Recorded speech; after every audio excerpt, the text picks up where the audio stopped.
friends, and welcome back to AmandaMuse.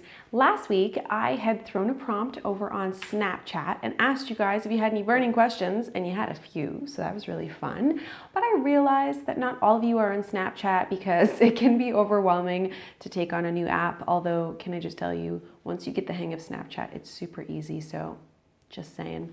To make sure I include everybody, I did throw that same prompt over on Facebook, but I didn't get a chance to answer those questions in that last video. The link is below, by the way, in case you missed it. So let's jump into some of those today. Louise Jennings wanted me to talk about eyebrows for a little bit.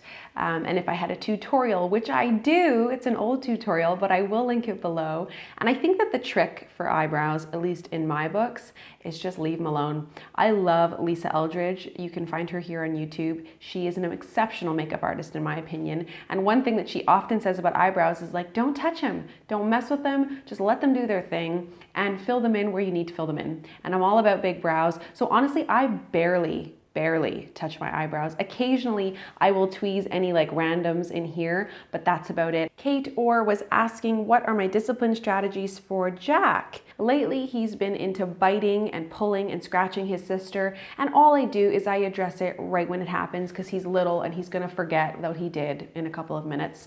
So I'm just pretty firm with him. I, with a strong, stern voice, tell him, no, that's not okay. Say sorry, give your sister a hug. That's kind of the approach we're taking. Occasionally, if I have to, I'll tap his hands, like if he's been really rough, I try to eliminate yelling and big forms of hitting and all of that. I just don't think, it seems silly. It's like fight fire with fire. Like that doesn't make any damn sense. That said though, I don't want him to think that that behavior is acceptable. So I address it right away. And if he's not terribly upset, I try to talk it through with him. But I find discipline, it's like an ongoing struggle or it's an ongoing process. Like I don't know that there's any like, this is the tried and true method and that's what's gonna work forever. I don't think so. I think it's dependent upon each situation and your child, and you know them best. So that said though, he's really into biting and scratching and hitting. So that's fun. Anna Washington was saying that she would like some tips on building a strong sibling relationship because she noticed that Jack and Esme really like each other. What I try to do is spend time with each child alone, so like independently. So I have a very strong relationship with both of my children, being that they're separate people, and my husband does the same, and he really encourages and nurtures those relationships separately as much as together. So I think, ever since Jack was born, we've done that with Esme, and we take time alone with her, and she has special activities she does with both parents separately. So I think when I look at it that way, I think that both kids feel very much like their needs are being tended to and that they have that time with us. So there isn't that jealousy thing. Occasionally, if Jack does something and Dean and I are like praising Jack and we're very excited about Jack, Esme will show signs of being a little bit jealous, but I'm pretty sure that that's standard. And then of course we like smother her with kisses or something silly, but we try to keep it light. Melissa Smith was wondering, how long do you think you'll co-sleep with Jack?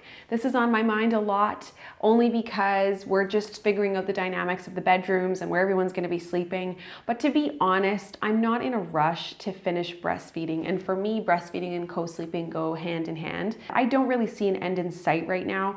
Esme was put into her own room in her own bed at the age of 2 because I was expecting Jack. So I don't have that dynamic, and for me, it's an ordeal, and it's not bothering or hurting anybody to have Jack in the bed, so I'm not in a rush. Lauren Bainey was asking, what is your favorite recipe you've made lately? And you know what? My favorite one is the slow cooker beef stroganoff. Oh my goodness. That recipe, I've pinned it by the way. My Pinterest is below if you want to check it out. I didn't make the recipe up, but hot damn, that recipe does not skimp on calories. There is sour cream and cream cheese and so many delicious things, but you know what? It is so good. I had helpings, like second helpings. I thought I was gonna burst after I ate that dinner. Claire Wolf was asking, who also happens to be a YouTuber, who just found out she's expecting, so congratulations. She's been TTCing for a long time, but she was asking, who are my favorite YouTubers to watch? So I kind of just addressed this in my recent Periscope, but I have like my homegirls, my go-tos. Marie from Bits and Clips, Kat from Mama Cat TV, Jessie from Sugarlippo, Christy from Raw Beauty. Christy, like I love those girls. And then I have like my friends that I've known for a long time, like Michelle Pearson and Erin from Erin and Baby, and I could go on. There's so many amazing women in this community that I just love. But someone who I really admire and I love how seamless their content is, whether it be sponsored or just regular or just addressing very important issues, is Ingrid Nielsen. She is such a bright light and she's so true to herself. And for being a young woman, you know, starting out in her career, I just think she just is setting such a wonderful example for just young women and how to just handle themselves and coming out in the gay community. And I just think she is a wonderful person. I would love to have her over at my house for dinner. I think she's great.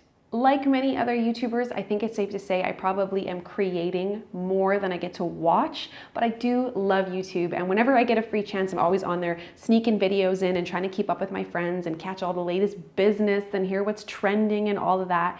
But those are just a few people that I love to watch. And I'll leave all the links below in case you haven't heard of these people. Anyways, thank you so much for asking all of these great questions. I'm happy I was able to include them in a video because there was so many. You feel so bad not being able to answer all of them. And if I did happen to miss your question, do not fret. Be sure to follow me on Facebook and Twitter and Instagram and all of those places and Snapchat, because the next time I throw a prompt out, your question could be included. So that's the scoop, you guys. Have a great week and don't forget to subscribe. Keep it real, friends. Bye.